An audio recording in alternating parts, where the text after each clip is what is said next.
This is a war of annihilation, says the United States. Raqqa is the battleground and the victim. These are Western coalition bombs targeting the fighters of the so-called Islamic State. More than 5,000 hit Raqqa last month alone. An entire city has become a no man's land. Mile after mile, there's no life, no people. For years, IS terrorised and controlled these streets. Now, hundreds of those who called Raqqa home have been killed by coalition bombs meant to free them.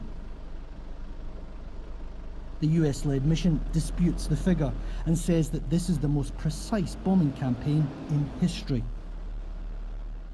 They may be young and their army new, but the men of the Kurdish-led Syrian Democratic Forces are winning.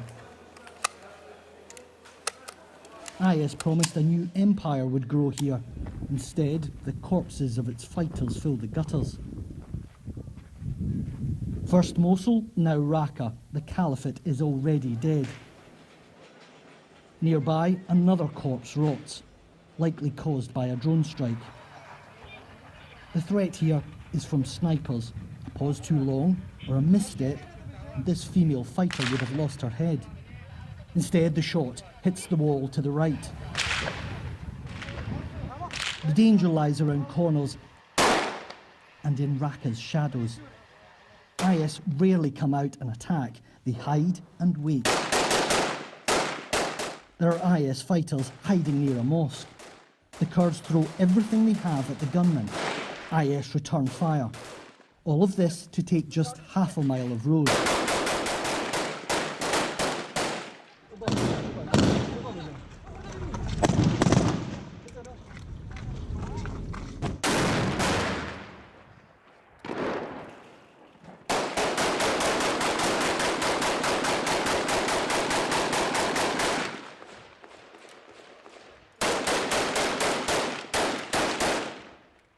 When all else fails, an airstrike on the IS position that might have done the trick. We wait for the all clear. The instructions are simple: run that way and be quick. But as I get to the end of the street, it's clear the sniper is still there. He fires at us, but misses. The shots ricochet off the wall by the camera. Oh, get hit right there. The deeper into the city, the greater the danger. It's an improvised war. Here, Arab fighters have salvaged an IS armoured car. Like a prehistoric beast, it lumbers through a ruined landscape.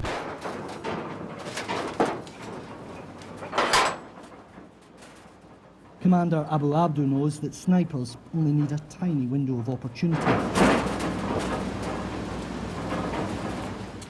Even in captured ground, there's always the risk that IS will appear from behind.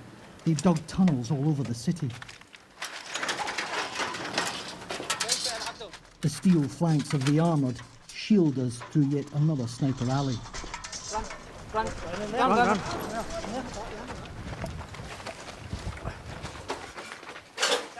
There's a sniper just around that corner, just at the end of the street. We have to be very careful here. This is the centre of Raqqa, the very heart, if you like, of the Islamic State. Naim Roundabout is a few hundred metres away from here. Locals call it the Circle of Hell. For these fighters, it's critical territory to retake, but it's much more than that, because there their comrades and their friends were beheaded, and there they were crucified. When they take that territory, they say, they will cleanse Raqqa of the Islamic State. But before the cleansing, more blood has to be spilt. One of the fighters has been shot. IS control the rooftops. The men are pinned down. They're almost in panic. They're desperate. Their comrade is just out of reach. Again, an airstrike is called in. This time it works. Finally, they can get to him. He's rushed to a field hospital.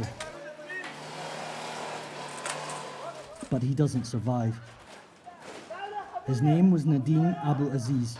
He was 21 years old. The fighters are exhausted. They've had too many days end like this. We'll keep going. We will sacrifice our blood for our people inside, because they're having a tough time, a really tough time. Yesterday Daesh attacked us with their men dressed as women, and there were big numbers, like 100. We thought they were civilians, and they also had children with them. And suddenly the civilians and children went to the side of the road, and then they started to fire at us. In the 6 days we were inside Raqqa, we didn't see a single civilian. Thousands, though, are still trapped in IS areas. Raqqa, for them, is an ironclad death trap. They'd have to go through all of this to escape. It's not clear who is friend or foe. Raqqa was the Islamic State's Syrian capital. Now it's a city fit for no one.